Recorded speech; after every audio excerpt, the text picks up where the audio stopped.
या एडवाइजर ने हाइड करी है, मैनिपुलेट करा है, फॉर एग्जाम्पल वेट कुछ और था, कम बता दिया। हेल्थ इंश्योरेंस अपने पेरेंट्स के लिए प्लान कर रहे हैं तो उनकी भी मेडिकल हिस्ट्री उसी फॉरवर्ड में, लेकिन छोटी सी चीज़ है बट बहुत ज़्यादा इम्पैक्ट क्रिएट कर सकती है आपकी क्लेम रिजेक्शन। तो हेल्थ इंश्योरेंस का जो डिसीजन है ये 3 फैक्टर में होना चाहिए।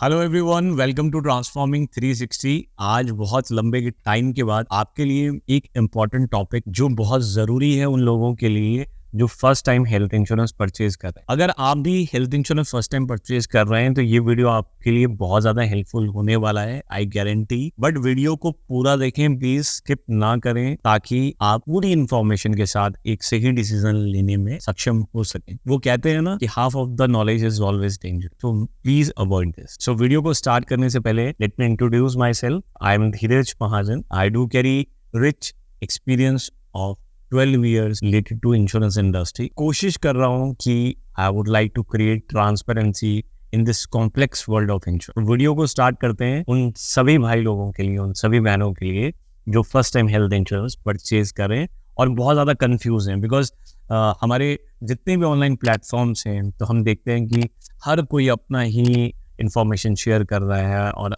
I do respect that, but क्या सबसे सही फैक्टर्स कौन से हैं जो मुझे हेल्प करेंगे सही डिसीजन लेने के लिए, आज उनके बारे में। सो पहला इंपॉर्टेंट फैक्टर है that is about our medical health. So मैं आपको सबसे पहले ये एडवाइस करता हूँ कि प्लीज एक पेन पेपर लें और नोट डाउन करें अपनी complete medical history starting from birth till death. और ऐसा ही आप अपनी वाइफ के लिए भी करें। अगर आप वाइफ पॉलिसी के बारे में सोच रही है तो अपने हस्बैंड के बारे में ऐसा लिखें, उनकी कंप्लीट हिस्ट्री लिखें, हाइट, वेट, एवरीथिंग। वैसा ही अपने किड्स के लिए भी। ये हेल्थ इंश्योरेंस अपने पेरेंट्स के लिए प्लान कर रहे हैं तो उनकी भी मेडिकल हिस्ट्री उसी फॉर्मेट में लिखें। तो वो फॉर्मेट क्या है वो भी मैं आपको थोड़ा सा बताता हूँ। सबसे पहले आप नोट डाउन करें your name, then date of birth, your height and weight, then comes to your geographically location. जरूर नोट डाउन करें इसी फॉर्मेट में हमें, बिकॉज वो इंफॉर्मेशन आगे उन लोगों को शेयर करनी है जो मुझे हेल्थ इंश्योरेंस के बारे में गाइड। उससे नेक्स्ट आता है now medical history. Medical history के कॉलम में सबसे पहले आप ये पूछें कि कभी मुझे जॉन्डिस तो नहीं हुआ। बहुत छोटी सी चीज है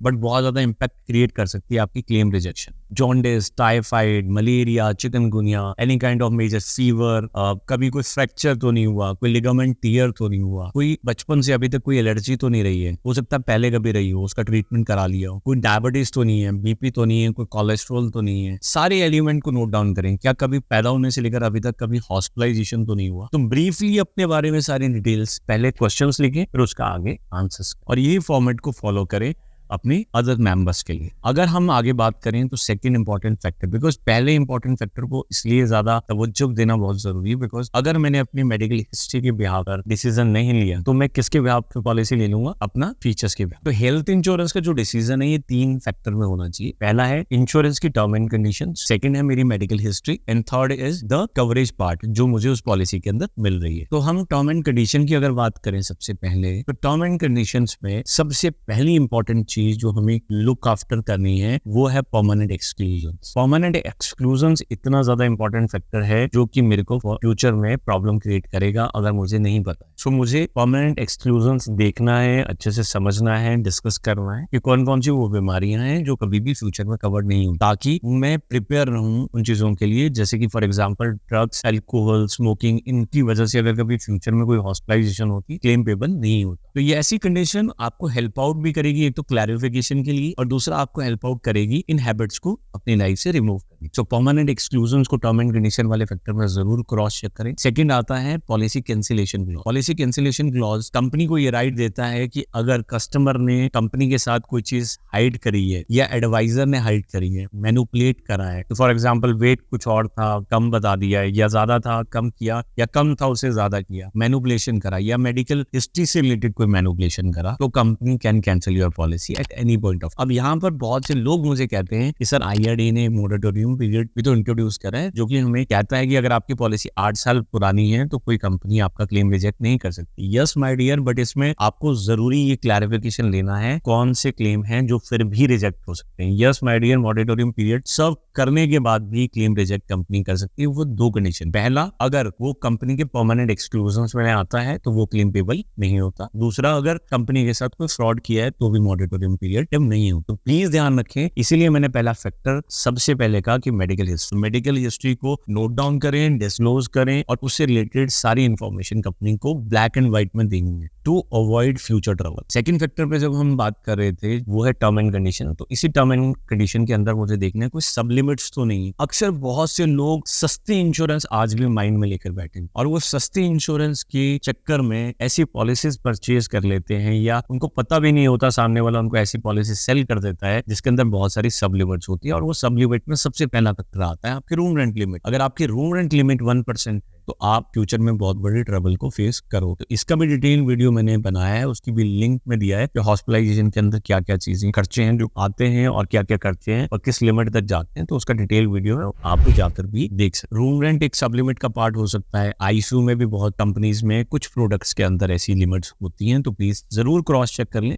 क्रॉस चेक करना अच्छी बात है। कोई सर्जरी वाइज सब लिमिट तो नहीं है मेरी पॉलिसी के अंदर। अगर ऐसा है तो प्लीज अवॉइड करें। अगर आप ऑलरेडी पॉलिसी ले चुके हैं तो उसको करेक्शन करें, पॉलिसी को पोर्ट करें या उसको कैंसिल करके नया पॉलिसी परचेज करें। ये डिपेंड करता है कि पॉलिसी कितनी पुरानी। इसके लिए आपको काउंसलिंग की जरूरत है। अब टर्म लिमिट्स वाला फैक्टर करना बहुत जरूरी है टर्म एंड कंडीशन फैक्टर के अंदर। थर्ड आता है एक बड़ा इंपॉर्टेंट, जब हम फीचर्स के ऊपर पॉलिसी, हमने देखा होगा बहुत से आज यूट्यूबर्स और बहुत सी ऐसी एड्स आ रही है कंपनी की 4x 5x तक आपका, अगर आपका बेस सम इंश्योर्ड है उसके 5x तक भी क्लेम आता है, 4x तक क्लेम आता है या मल्टीपल टाइम तक क्लेम आता है, तो company will going to settle this claim. So ये फीचर्स हैं। और कस्टमर एक्विजिशन फीचर्स, तो मैं हमेशा अक्सर कहता हूँ कि लक्स लगाने से कोई कैटरिंग कैफ नहीं बनता, फॉग लगाने से कोई अट्रैक्ट नहीं होती। These all are marketing strategy. तो हमें समझना है कि ये जो फीचर्स हैं these are with no future. तो टर्म एंड कंडीशन में अगर आप एक चीज क्रॉस चेक करेंगे तो आपको मिलेगा प्रोडक्ट मॉडिफिकेशन क्लॉज। वो मॉडिफिकेशन क्लॉज आपको इतना ज्यादा ट्रबल में डालेगा क्योंकि वो कंपनी को ये राइट देता है कि वो रिन्यूअल से 90 डेज पहले इंटीमेट करके कस्टमर को बताएगा कि मैंने ये पॉलिसी में ये चीजें हटा दी। प्रोडक्ट मॉडिफिकेशन और प्रोडक्ट विड्रॉल, इन दो कंडीशन बहुत ही रिस्की है, इसलिए please do not consider features, must consider your right समय। अब हम आगे बढ़ते हैं। सेकंड फैक्टर तो हमारी मेडिकल हिस्ट्री था, उसको हम ऑलरेडी डिस्कस कर चुके हैं, बट यहाँ पर मैं आपको थोड़ा और क्लैरिफिकेशन देता हूँ। यहाँ पर बहुत सा कंफ्यूजन है कि अगर बीमारी 4 साल पुरानी है तो ही हमें बताना है, अगर 4 साल से ज्यादा है तो नहीं बताना है। नो माय डियर, कंपनी ने ऐसा कहीं भी नहीं लिखा। तो प्लीज मेक श्योर कि पैदा होने से लेकर अभी तक जो भी ये ट्रबल रही है वो कंपनी को डिस्क्लोज करें ताकि आपकी पॉलिसी में ट्रांसपेरेंसी मेंटेन रहे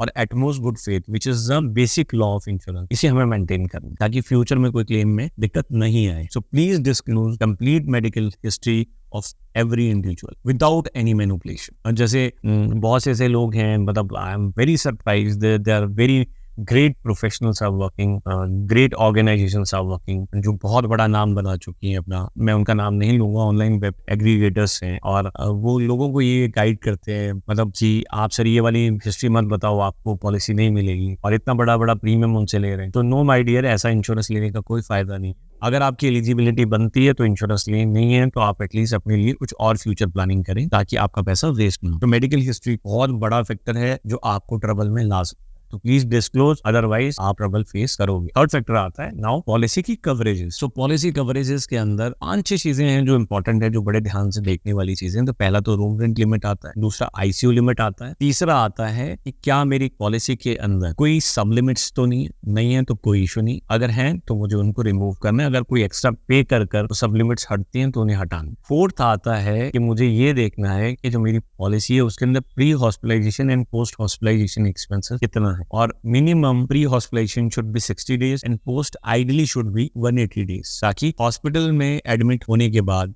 ट्रीटमेंट कंप्लीट होने के बाद मुझे हो सकता है कि 3 महीने 6 महीने तक रेगुलर फॉलोअप कराना पड़े, रेगुलर मेडिसिन चले, रेगुलर मेडिकल टेस्ट होते रहे, तो उनके खर्चे भी कवर हो। तो इसलिए प्लीज मेक श्योर कि हॉस्पिटलाइजेशन एक्सपेंसेस सफिशिएंटली कवर हो। सो नेक्स्ट फैक्टर इज, मेरी पॉलिसी के अंदर मुझे ये जरूर क्रॉस चेक करना है कि क्या उसमें कंज्यूमेबल कवरेज है या नहीं। अगर उसके अंदर कंज्यूमेबल कवर नहीं है तो प्लीज अवॉइड। अगर एक्स्ट्रा पैसा देके वो कवर की जा सकती है तो उसको ले लीजिए, otherwise please shift to another company with right product. अगला मुझे जो देखना है कि मॉडर्न ट्रीटमेंट कवर्ड है या नहीं है। Modern treatment is very very important, but modern treatment के अंदर एक बहुत इंपॉर्टेंट क्लैरिफिकेशन आपको दे रहा हूँ, वो है मॉडर्न ट्रीटमेंट मैक्सिमम कंपनीज में कवर्ड होता है, बट एक कंडीशन के साथ। वो कंडीशन है कि अगर वो मेडिकली नेसेसिटी है, जहां पर ह्यूमन इंटरवेंशन पॉसिबल नहीं नहीं है। इसका मतलब ये नहीं है कि डॉक्टर ने रिकमेंड कर दिया और मैंने वो मॉडर्न ट्रीटमेंट करा लिया। कंपनी कहती है अगर ह्यूमन इंटरवेंशन पॉसिबल नहीं थी तो ये हम मॉडर्न ट्रीटमेंट को अलाउ कर। सो प्लीज मेक श्योर कि मॉडर्न ट्रीटमेंट कवर है और ये कंडीशन के बारे में आपको पता होगा, ताकि आप हॉस्पिटल के अंदर मिस सेलिंग का शिकार ना हो by the doctor. Next factor है, क्या मेरे पॉलिसी के अंदर डोमिसाइलरी ट्रीटमेंट कवर्ड है, आयुष ट्रीटमेंट कवर्ड है, क्या मेरी पॉलिसी के अंदर कोई सब लिमिट तो नहीं है, कोपेमेंट तो नहीं है, क्योंकि कोपेमेंट का मतलब है कि मुझे रिस्क केयर करना पड़ेगा। फॉर एग्जाम्पल कि अगर कल मेरा 50 लाख का क्लेम आता है और 10% की कोपेमेंट, सो 5 लाख रुपीज मुझे अपनी पॉकेट से पे करना पड़ेगा, rest of the 45 lakh company will. तो प्लीज मेक श्योर कि कोपेमेंट आपकी पॉलिसी के अंदर ना हो। नेक्स्ट आप ये देखें कि प्राइसिंग आज की कंपेयर मत करें, प्राइसिंग हमें चेक करनी है अगले 10 साल, 15 साल, 20 साल, क्योंकि जैसे जैसे एज बढ़ेगी प्रीमियम चेंज होता है। ऐसा ना हो कि by the 10 years down the line, 15 years down the line वो पॉलिसी का प्रीमियम बहुत ज्यादा हैवी हो जाए और मैं उसको कंटिन्यू ही ना करूं, और पोर्टेबिलिटी भी उस टाइम पे मेरे लिए पॉसिबल ना हो because of my medical condition. तो जो भी आप डिसीजन ले रहे हैं वो आज के लिए नहीं ले रहे, आने वाले भविष्य के लिए। So please make sure, my dear, write down your complete medical history, write down each individual medical history and disclose complete medical history. Second, please understand कि क्या नहीं मिलेगा, अगर मिलेगा तो किस कंडीशन पे मिलेगा, कितना % मिलेगा। थर्ड, पॉलिसी के फैक्टर्स को समझना है, इंपॉर्टेंट फैक्टर्स, कवरेजेस फैक्टर को, फीचर्स इंपॉर्टेंट नहीं है, अदरवाइज आप फीचर्स के लालच में सब कुछ भूल जाएंगे और इसी ह्यूमन साइकोलॉजी का हमेशा यूटिलाइजेशन सामने वाले करते हैं और मिस सेलिंग का हम शिकार हो जाते, क्योंकि हमें वो चीजें अट्रैक्ट करती हैं जो बहुत ज्यादा अट्रैक्टिव होती हैं, जैसे auto restoration, auto recharge, 4x, 5x, 10x, ऐसे फीचर्स। तो प्लीज ऐसे फीचर्स के बिहाफ पे अपना डिसीजन ना बनाएं। मैं अपनी लाइफ में कभी भी किसी को ऐसे फीचर्स के लिए इनकरेज नहीं करता। तो please take a right decision और एक important factor, find a right intermediate, because अगर आपके पास सही मीडियम नहीं है जिसके थ्रू आप पॉलिसी परचेज कर रहे हैं तो आप ट्रबल को फेस करेंगे, because ultimately insurance is a matter of services. In services की जरूरत कब पड़ती है? जब रिन्यूअल नहीं है सर्विस। सबसे इंपॉर्टेंट सर्विस आती है क्लेम के टाइम पे, जब हम लोग क्रिटिकल सिचुएशंस में होंगे, emotionally, physically, mentally and financially. अगर उस सिचुएशन में मेरे पास कोई सपोर्ट सिस्टम नहीं होगा और मैं ऑनलाइन पॉलिसी पे डिपेंडेंट, तो मैं ट्रबल फेस करूंगा। So please identify a right intermediary and take a right decision. तो आई विश आप एक बेहतरीन हेल्थ इंश्योरेंस परचेज करें। Do not delay this. My special recommendation कि कल कभी नहीं आता तो आज ही आएगा। आज आप सब चीजें नोट डाउन करें और डिसीजन को ज्यादा लंबा डिले ना करें। राइट इंटरमीडिएट से डिस्कस करें और देखें क्या उसके पास एथिकल स्टैंडर्ड्स हैं, क्या ट्रांसपेरेंसी है, नॉलेज सफिशिएंट है और काम करने का तरीका सही है या नहीं। क्या एक ही कंपनी के पास एक ही कंपनी का काम तो नहीं करता, सिर्फ एक सिंगल कंपनी के ऊपर और उसकी वजह से आपको एक ही प्रोडक्ट प्रमोट करना। तो I hope this video will help you और फ्यूचर में जुड़े रहें। अगर वीडियो अच्छा लगा तो लाइक एंड शेयर करें और ज्यादा से ज्यादा लोगों को रिकमेंड करें। So because our vision is to create transparency in this complex world of insurance. So wishing you a happy buying of health insurance. All the best.